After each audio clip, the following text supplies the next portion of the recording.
बिस्मिल्लाहिर्रहमानिर्रहीम। अस्सलाम वालेकुम स्टूडेंट्स, क्या हाल हैं जी। अल्लाह से दुआ करता हूँ कि आप सब खैरियत से होंगे। स्टूडेंट्स, आज का हमारा टॉपिक है assignment number 1, course STAT 404। Total marks 15 हैं और इसकी लास्ट डेट हमारे पास 5 मई 2021 है।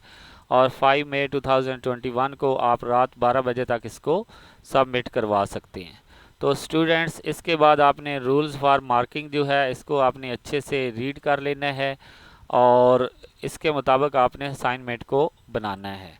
इसके अलावा ऑब्जेक्टिव जो हमारा है वो ये है कि हमारा जो कंसेप्ट है वो बिल्डअप होगा। सेक्टर डायग्राम किस तरह बनाई जाती हैं और रेगुलेशन इक्वेशन कैसे बनाई जाती है। ठीक है, तो इस कंसेप्ट को क्लियर करने के लिए हमें ये असाइनमेंट दी गई है। तो स्टूडेंट्स, हमारा फर्स्ट क्वेश्चन है कि in an experiment to measure the stiffness of a spring, the length of a spring under different loaded was measured as a follows.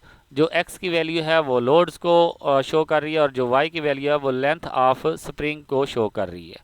तो हमने ये देखना है कि हम जब स्प्रिंग बैलेंस के साथ डिफरेंट लोड जो है वो हैंग करते हैं तो उसकी लेंथ जो है वो डिफरेंट हो जाती है। तो हमने उसकी इक्वेशन फाइंड करनी है, रेगुलेशन इक्वेशन, और हमने रिज़ल्ट के बारे में बताना है, इंटरप्रीट करना है कि रिज़ल्ट से हमें क्या हासिल होता है, हम क्या कह सकते हैं। ठीक है, तो स्टूडेंट्स, आपने क्वेश्चन के सलूशन में जाने से पहले आपसे रिक्वेस्ट करूंगा कि अगर आपने मेरा चैनल सब्सक्राइब नहीं किया तो मेरे चैनल को सब्सक्राइब करें और साथ में बेल आइकन को प्रेस करें ताकि मेरी हर आने वाली वीडियो आप तक पहुंच सके। ओके स्टूडेंट्स, तो बढ़ते हैं अपने सोल्यूशन की तरफ। अगर आपको क्वेश्चन समझ आ जाए, वीडियो अच्छी लगे तो मेरी वीडियो को लाइक और दोस्तों में शेयर ज़रूर करें।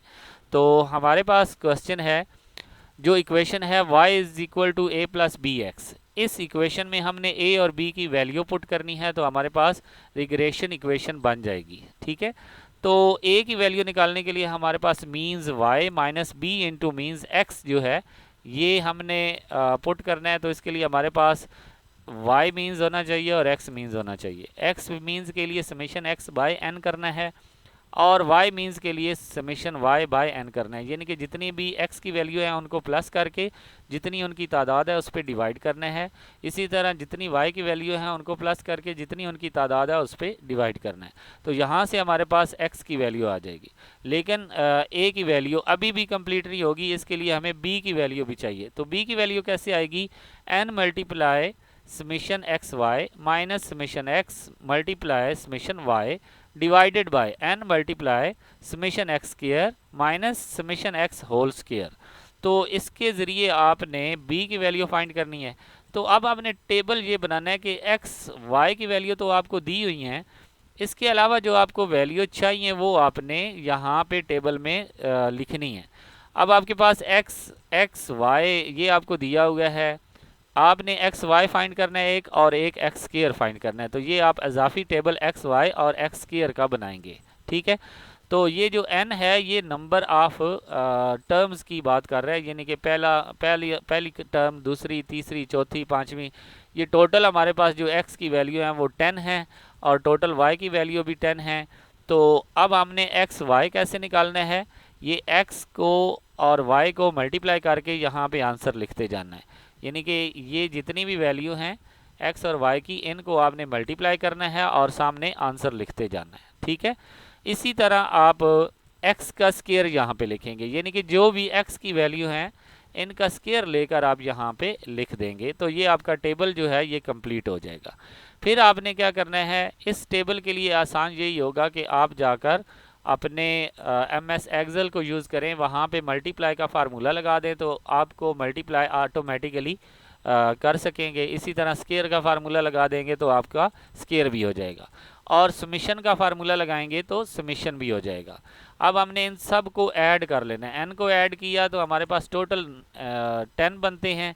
इसके अलावा हमारे पास जो हम x की वैल्यू है उनको ऐड किया 130, y की वैल्यू उनको ऐड किया 220, एक्स वाई की वैल्यू जो बनी है वो 3467 और एक्स स्क्वायर की जो वैल्यू है 2288 बनी है। ठीक है, ये मैंने सारा जो काम किया है ये MS एक्सेल पे किया है, आप भी वहाँ पे जाकर कर सकते हैं, वहाँ पे मिस्टेक के कोई चांस नहीं होते। अब आपके पास ये सारी वैल्यू हैं, तो अब आप इन वैल्यू को यूज़ करके ए और बी की वैल्यू निकालेंगे। तो सबसे पहले आप क्या करेंगे जी, एक्स मीन्स की वैल्यू निकालेंगे, summation X by N. Summation X आपके पास 130 by total number of N कितने हैं 10, तो ये आपके पास बन जाएगा 0 0 से कट जाएगी 13 आ जाएगा। Summation Y by N, summation Y 220 by 10 आ जाएगा, तो ये भी 0 काट जाएगी 22 आ जाएगा। अब यहाँ से आप बी की वैल्यू निकालेंगे। बी की वैल्यू के लिए आप एक्स वाई का समीशन क्या है आपके पास 3467, यहाँ पे पुट करेंगे 3467 मल्टीप्लाई ये एन की वैल्यू 10 आ जाएगी। ठीक है, इसी तरह आगे आपके पास किसकी वैल्यू आ जाएगी, समीशन एक्स समीशन वाई को मल्टीप्लाई करना है। ये समीशन एक्स हमारे पास 130 और समीशन वाई हमारे पास 220, इनको इनकी वैल्यू को पुट करेंगे। फिर आपके पास किसकी वैल्यू है जी, एक्स स्क्वायर की वैल्यू, तो वो आपके पास 2288 यहाँ पे पुट करेंगे और साथ में एन से मल्टीप्लाई करेंगे और 130 का स्क्वायर ले लेंगे। इनको सॉल्व करेंगे तो हमारे पास ये आंसर आ जाएगा 1.015।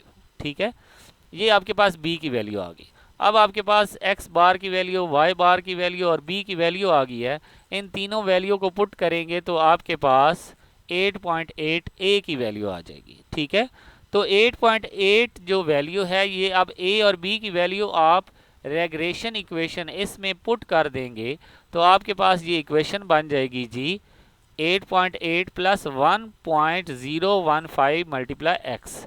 तो ये इंटरप्रिटेशन क्या बनती है, इससे हमें ये पता चल रहा है कि अगर हम लोड 1 किलो या 1 न्यूटन इंक्रीज करते हैं तो हमारे जो लेंथ ऑफ स्प्रिंग है वो 1.015 टाइम इंक्रीज हो जाती है। ठीक है, इसके बाद हम क्वेश्चन नंबर 2 की तरफ बढ़ते हैं। उसको हमने सेक्टर प्लॉट करना है, गिवन डाटा को एक्स वाई को हमने प्लॉट करना है, ग्राफ बनाना है, सेक्टर बनाना है। तो उसके लिए आप क्या करेंगे, मैं आपको सारा बताऊंगा, मैंने यहाँ पे बना दिया, लेकिन कैसे बनाना है वो भी आपको सिखाऊंगा। तो स्टूडेंट्स, अगर क्वेश्चन समझ आ रहे हैं और वीडियो अच्छी लग रही है तो लाइक और शेयर ज़रूर करें और मेरे चैनल को सब्सक्राइब करें ताकि मेरी हर आने वाली वीडियो आप तक पहुँच सके। तो स्टूडेंट्स, क्वेश्चन नंबर 2 को आपने क्या करना है, सिर्फ ग्राफ बनाना है। तो ये मेरे पास ग्राफ बना हुआ है। ये कैसे आपने बनाना है, आपने इंसर्ट में जाना है, इंसर्ट में जाकर आपने यहाँ पे चार्ट को सिलेक्ट करना है। चार्ट में आप ये देखें एक्स वाई सेक्टर लिखा हुआ है, इस पे आपने क्लिक करना है। तो ये डिफरेंट टाइप्स के बने हुए हैं, आप जो मर्ज़ी टाइप यहाँ से उठा लें तो आपको ये मिल जाएंगे।